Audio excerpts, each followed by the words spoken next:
मैंने एक वीडियो डाली थी कि दुनिया का बेस्ट अनाज क्या है। उसमें मैंने मिलेट्स के बारे में बताया था, जिस पर करीब 62.5 लैक्स यानी करीब 62,50,000 करीब व्यूज़ हैं। और उसमें मैंने मिलेट्स के फ़ायदे बताए थे और बाद में मैंने बताया था कि गेहूं और चावल को आप खाना कम करें। बहुत लोगों के ये कमेंट थे और आज भी मेरे से पूछा जा रहा है बार बार कि भाई गेहूं और चावल तो पहले बहुत खाते थे हम लोग, तो अब ऐसा क्या हो गया है कि गेहूँ और चावल खाना जो है ठीक नहीं है।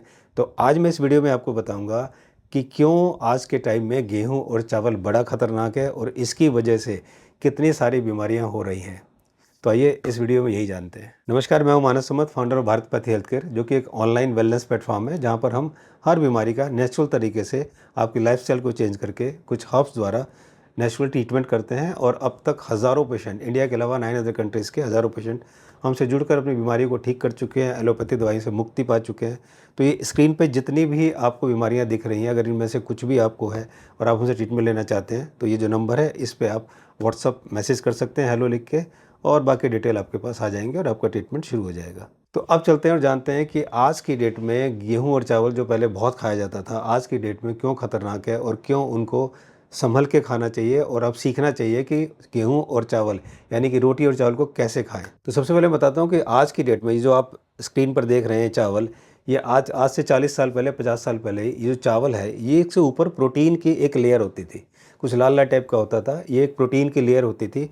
और ये जो चावल है इसके ऊपर जो प्रोटीन है उसमें फाइबर होता था, विटामिन और मिनरल जो है भरपूर होता था। ये पचता जो है बहुत स्लो पचता था और इसी वजह से ग्लूकोज बहुत धीरे धीरे रिलीज़ करता था और ज़्यादा देर तक हमारा पेट जो है भरा रहता था और शरीर को ताकत भी देता था और पोषण भी देता था, क्योंकि इसके फाइबर होता था और इसके अंदर प्रोटीन होता था। तो पेट काफ़ी देर तक भरा रहता था, जल्दी भूख नहीं लगती थी, तो इसलिए बहुत फ़ायदेमंद होता था।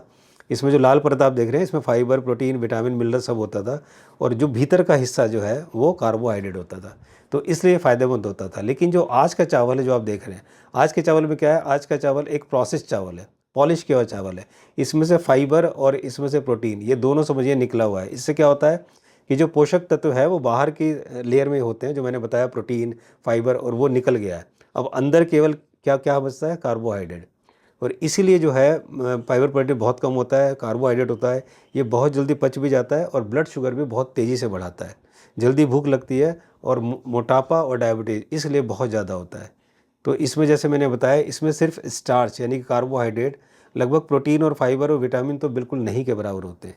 इसलिए आज की डेट में कहा जाता है कि आज के जो चावल और गेहूं हैं उसकी जगह मिलेट्स का यूज़ करना चाहिए, जो मैंने इस वीडियो में बताया है। उसका रीज़न ये है कि मिलेट्स में बहुत ज़्यादा फाइबर होता है और उसकी वजह से बहुत फ़ायदा करता है और उसके अंदर कोई भी पेस्टिसाइड्स एंड केमिकल नहीं होते। तो अब अगर हम दोनों को देखें, दोनों चावल में, तो इसका निष्कर्ष ये निकलता है कि पहले वाला जो चावल है वो मोटा होता था और शरीर के लिए पोषक होता था, सुरक्षित होता था। जबकि आज का चावल जो है सिर्फ पेट भरता है, टेस्ट आता है, लेकिन बड़ी तेज़ी से हमारे ब्लड में जो है शुगर छोड़ता है और इसी वजह से जो इतनी सारी मेटाबॉलिक सिंड्रोम और मेटाबॉलिक बीमारियां हो रही हैं वो इसी वजह से हो रही हैं। और यही रीज़न है कि चावल और गेहूं को आज के टाइम में अवॉइड करने को कहा जाता है और इसलिए मिलेट्स को बहुत ज़्यादा प्रमोट किया जाता है। तो मुझे उम्मीद है कि आपकी जो गेहूं और चावल से रिलेटेड जो क्वेरी थी, क्वेश्चन थे, उसका जवाब आपको मिल गया होगा। इस वीडियो से रिलेटेड या कोई भी आपके पास क्वेश्चन हो, क्वेरी हो, कमेंट सेक्शन में लिखिए, मैं और मेरी टीम उसका जवाब देने की कोशिश करेंगे। और अगर कोई अच्छा क्वेश्चन हुआ, बहुत ज़्यादा लोगों ने उससे पूछा, तो मैं उसको वीडियो में भी बताने की कोशिश करूँगा। जल्दी मिलते हैं एक नई वीडियो के साथ, तब तक नमस्कार।